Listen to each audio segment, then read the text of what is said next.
com todo respeito aqui ao ministro Barroso, na minha visão, não são corretas, né? Primeiro, dizer que o Supremo Tribunal Federal respeita, tem garantido a liberdade de expressão. Ora, tudo que o STF não tem feito nos últimos anos é garantir a liberdade de expressão. Eu não vou aqui repetir, não dá tempo, né, Thaís? Todos os casos de agressão à liberdade de expressão feitas no Brasil. O problema, né, o que fazia o grupo privado de WhatsApp daqueles empresários? Respeitou a liberdade de expressão? Não. Respeitou a liberdade de expressão do Marcos Sintra, do economista? Não. Respeitou a liberdade de expressão lá do Rodrigo Constantino, que aliás é um cidadão americano, está lá fazendo tratamento de câncer nos Estados Unidos? Não.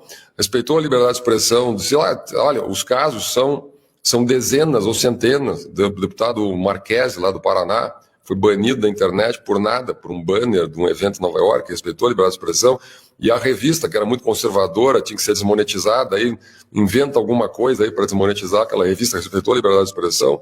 Não. Então, vamos lá, darei para citar casos e casos e casos. O Monark, esse que acho foi respeitado a liberdade de expressão dele, não. É evidente que quem está na guerra política, quem está no Fla-Flu, acha sempre que o outro lado tem que ser censurado mesmo. Então, nunca acha que censurar o outro lado é censurar.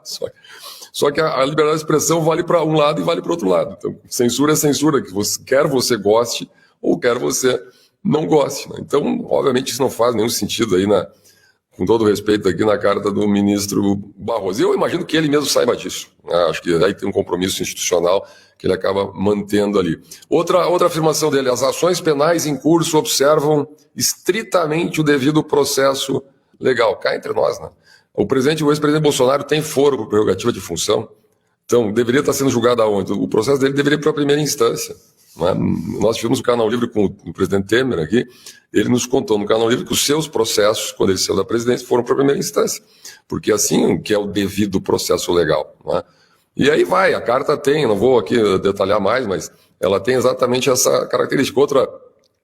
Outra expressão, que a regulação das redes sociais foi feita de maneira moderada, determinando a remoção de certos conteúdos. Daí ele cita crimes graves como pornografia infantil, terrorismo, basicamente é isso. Não é? Só que ele esquece de citar o óbvio, né? Que além da pornografia infantil, do terrorismo, tem os crimes de natureza política. Não é? Porque ali tem os crimes, atentados, ameaças ao Estado Democrático de Direito. Então nós vamos ter plataformas digitais, as chamadas Big Techs, interpretando, né, do seu jeito, sabe-se lá de que jeito, se uma frase é ou não uma ameaça à democracia, ou uma grave ameaça à democracia, ou se é uma grave distorção de fatos relativos a, sei lá, o processo eleitoral.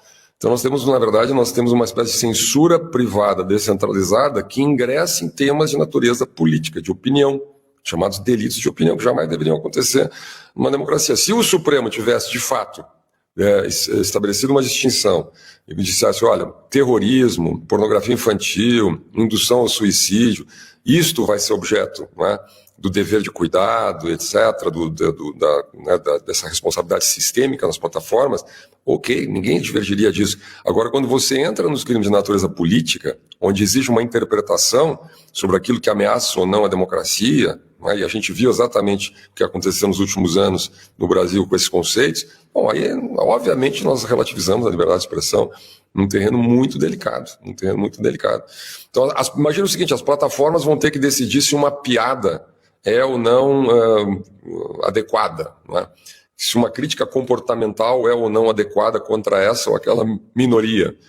Vão ter que decidir se um discurso é muito agressivo com o Supremo Tribunal Federal, é ofensivo, portanto, possa ser configurado como uma ameaça à democracia. Porque se você, no Brasil, nos últimos anos, é isso, né? Se você faz uma crítica muito dura, nós tivemos o caso do PCO, para mim é um dos mais interessantes, né? O PCO é um pequeno partido comunista. Ele fez uma crítica dura ao STF. Ele foi banido, foi censurado. Né? Sabe quantas pessoas leram o tweet do PCO? Umas 100 pessoas, das quais os 90 devem ser militantes do próprio partido, os únicos que tem, né? Então, por que o PCO foi censurado? Ô, Schiller, e os outros 10 são ministros do Supremo, né? Enfim, olha, esse é o impasse brasileiro atual.